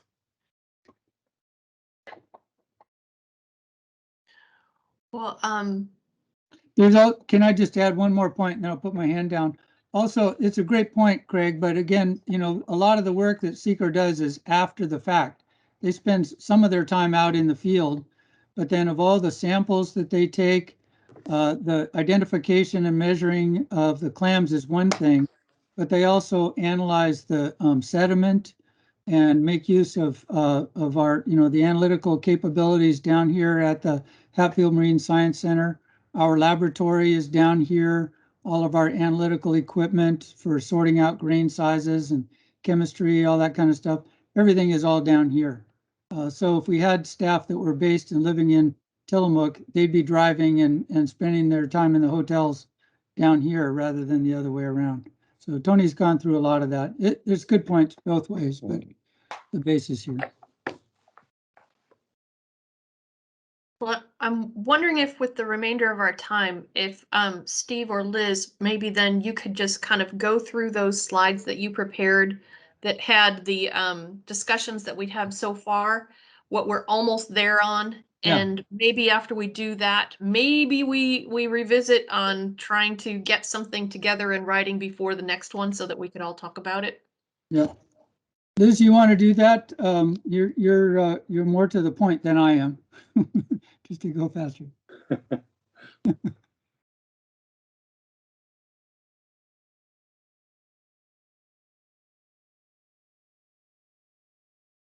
Sorry, I was on mute. So you just want me to hit the topics we talked today or go through all of them quickly?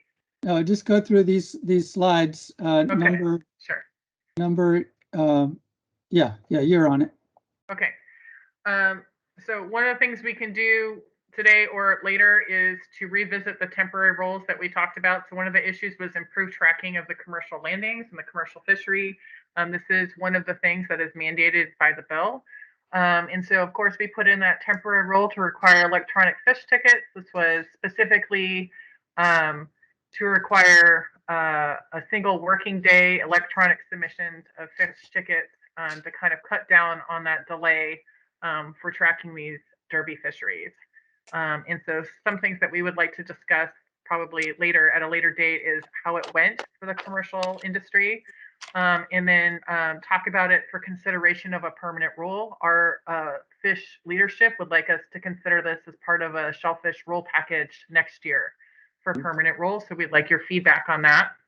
Also increased efficiency for reporting commercial landings, developing some of the things that came up here from some of our commercial folks are to develop a digital app to help provide that logbook information and relay some of the information that could help seeker and other management that we talked about, such as clam sizes and other information, and to save that personnel time, including, incorporating, photos of clams, image submission, and other types of things to develop. Sorry, delay in clicking here. The second one is, again, the issue of funding the ODFW shellfish program as a whole, not just seeker. And so we've heard recommendations to establish at least one full-time staff member based in Tillamook. And we just heard from Steve and Tony about some challenges that we've encountered in the past. That doesn't prohibit us from considering that in the future. And then we still need some discussion on other ideas to provide personnel support, funding sources, et cetera, as that came up earlier today. We looked at this briefly. This is an update for this group on sort of increasing the capacity for seeker in order to get those surveys done for this committee.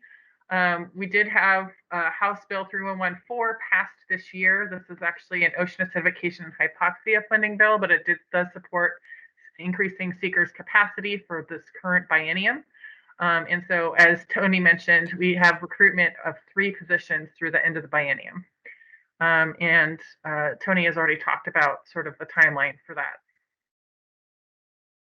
In terms of addressing possible landing caps for commercial clamming, we did put in that temporary rule for the commercial intertidal harvest at cockles at 80,000 pounds. And so we'd like to have a discussion on how that went for consideration and moving forward with a permanent rule once seeker estimates are provided.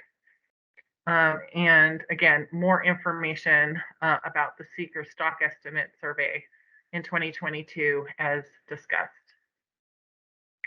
In the absence of seeker data, we talked about this in meeting 5, useful interim recommendations other than providing those numbers are, recommending something that like the approach to establishing a landing cap, or Craig has talked about an alternative system to these fisheries that we have not discussed yet.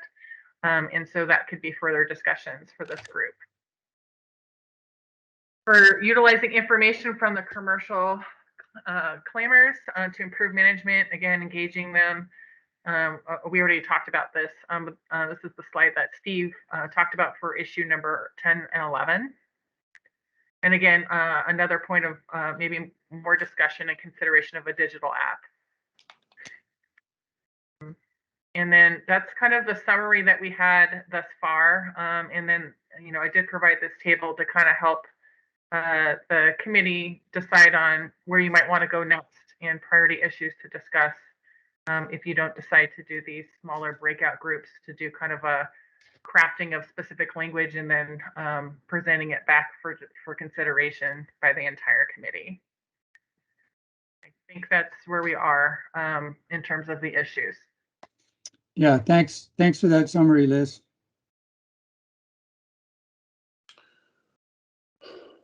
Sorry, looks like Craig, you have your hand up. So in the discussions of those things that we just talked about, how did the cockle raking quota go? I know we don't have one of the bigger producers here to speak for that, but I heard feedback that there was quite a few cockles to be raked out there, and that it didn't stop towards the end by any means. Is there going to be the thing that needs to be changed about that is that there's no way for people to make a living, and when that quota has been got throughout the rest of the year, there's no fallback for anybody, any individual to continue working. It kind of just leaves them, hanging high and dry. And now that I'm not raking anymore, it's just that is an aspect that I see that needs to be dealt with for the longevity of the people that do choose to get involved with it, or are already involved with it. having a cap quota, shutting it down early like that just doesn't leave any options for people other than to go do something else. So I think that it didn't necessarily stop any conflict out there earlier in the year either. So I just think it's something that needs to be heavily revisited and talked about. I will mention that we closed the fishery in mid-May, so that would have been prior to a lot of the sport activity.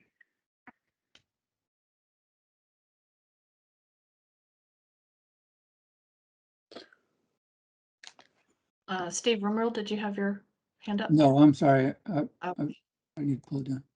Steve Williams. Christy, can I maybe help you out here? I know you were looking for some opportunities to go out and solidify some language, and yeah. And I keep falling back to that ghost hole issue. I'd be willing to volunteer to work with a small group of people to try and come back to the group with some specific language that says, here's what we want to do at the ghost hole. I still think there's some things we could be doing further down the road, but I think that's going to take some C-Corps data to do it.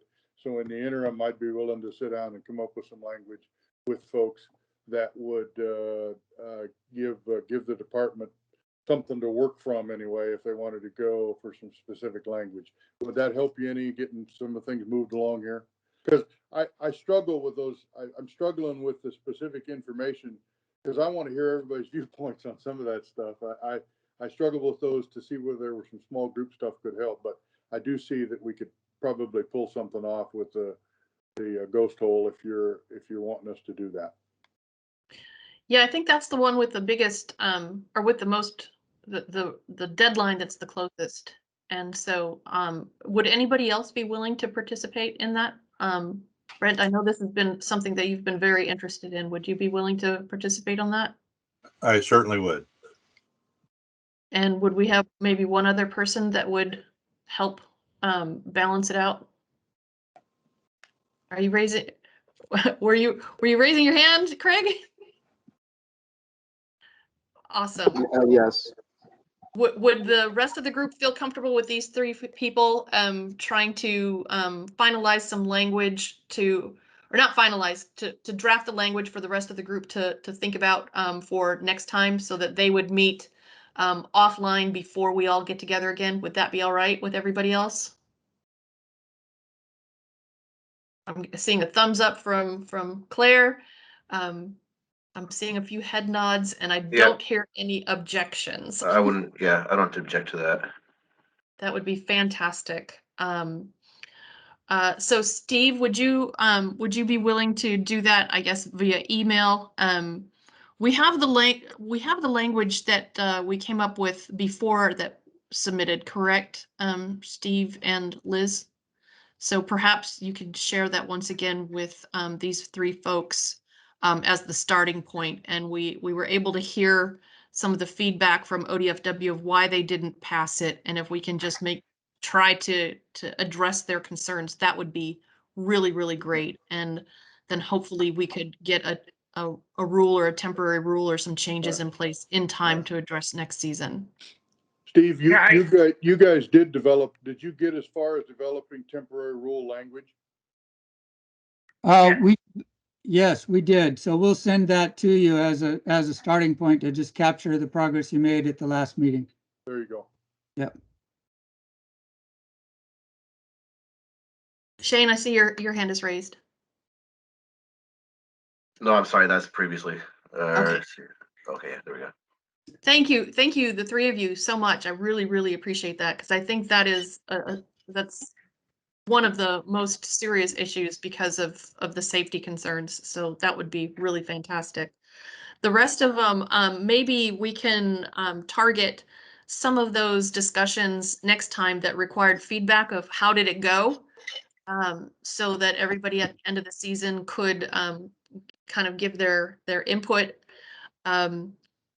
Is anybody up for a more frequent meeting so that we can try to get through these? My thought is, and the reason why I'm kind of pushing for that is that if we want to have a report to ODFW in the August through October timeframe, we got to start working on it several months ahead of time, because it's going to have to go through a first draft. Everybody's going to have to look at it, make comments, all of that.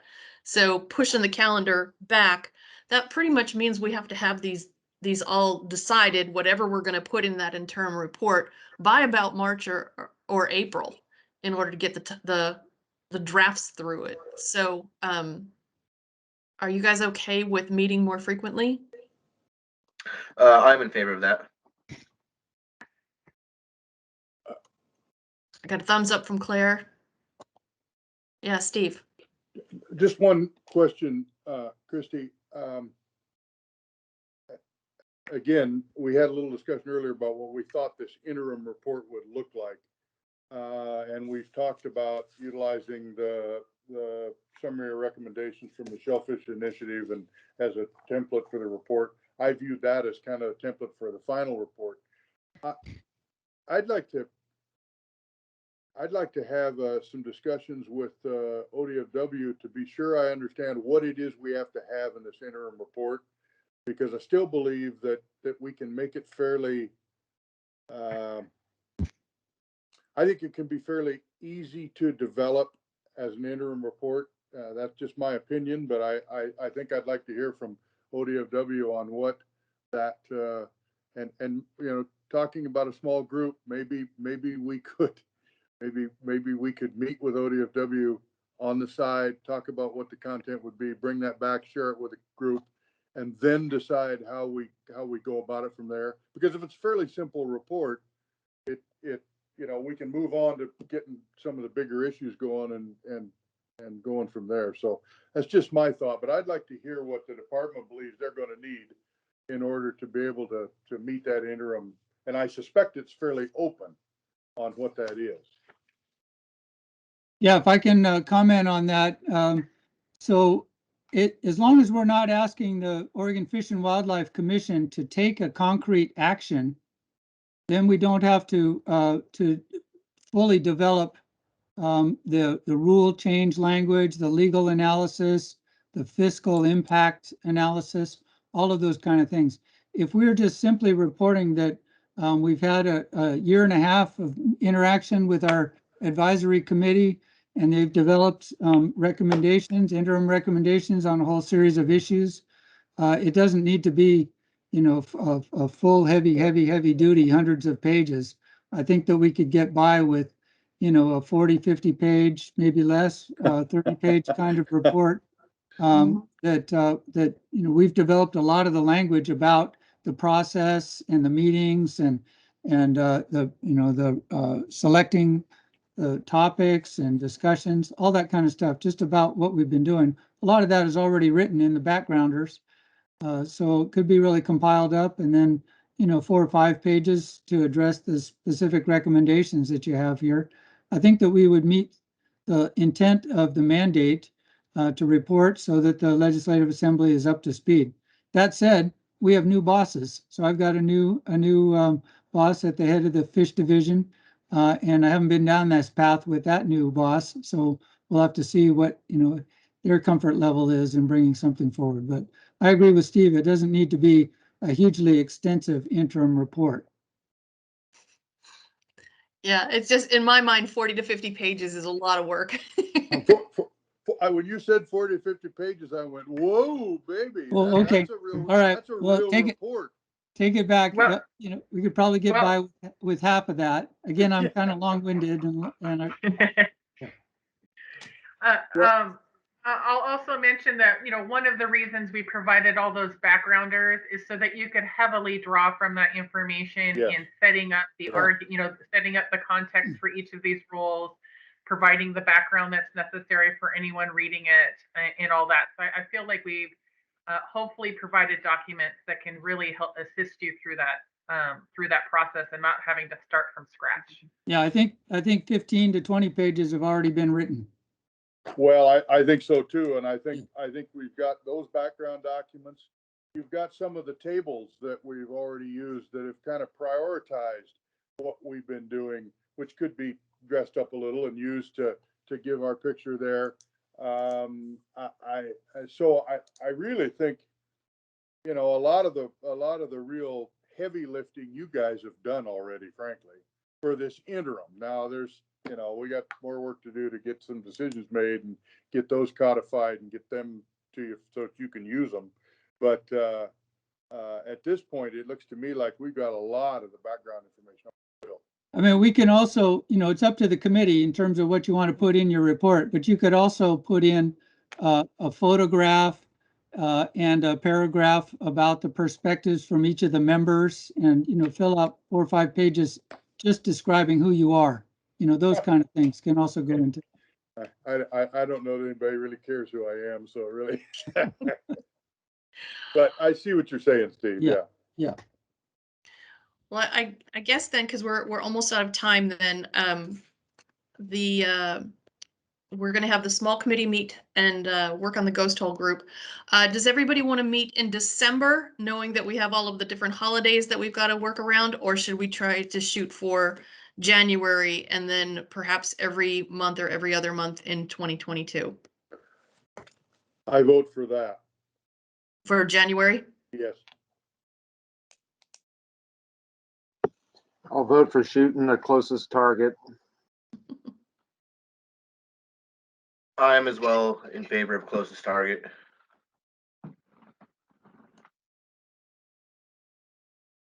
December works for me.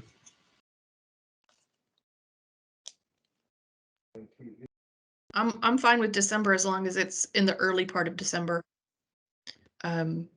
So Yeah, me I too. guess we can take a look at doing that, and maybe if we meet more often, then we won't feel as rushed as far as making all of these final recommendations that will go into the interim report. That would be great.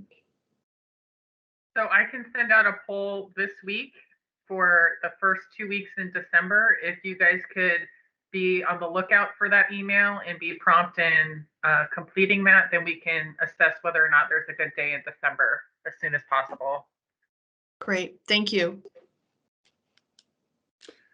And I will reach out to Craig and Brent, reach out to you guys and see if we can't coordinate a date here and soon to work on our little task. Okay, and we'll send out just the notes, the wording, the interim wording that we had put together regarding the ghost hole issue. So you have that to work with. Wonderful. Well, I guess, does anybody else have anything before we say goodbye? Once again, I want to thank all the members for this good open discussion. I think we made good progress today. And I also want to thank the Oregon State Marine Board for really putting the hustle down to get those signs together. And thank Josh for sitting in. You're still listening in, Josh, so thanks very much. And I think this is giving you a good sense for the kinds of issues that this committee is addressing and the full scope, the tasks that they have before us. So we may lean on you and ask you to participate in the future as well, just depending on how the recommendations come together. So, and I want to ask you to do something for us. Will you thank Brian and Randy on behalf of ODFW and I think on behalf of this committee as well? Yes. I absolutely will do that. And I'm happy to do anything else that you or the committee needs from strictly that boating perspective. You guys got a lot going on. I don't necessarily envy what you're charged with doing in the next year or so. So good luck. All right, thanks. I want to also say thanks for the effort that you guys put into the boater safety signs, addressing the safety issues and really dangerous situation that has developed in Netarts Bay. Appreciate your work there. Great. Well, then I guess the larger group will reconvene in December. So happy Thanksgiving, everybody. All right, thanks. Thank you. Yeah, very thanks, much. everybody. Take care. Thanks. I'll get hold of you guys soon.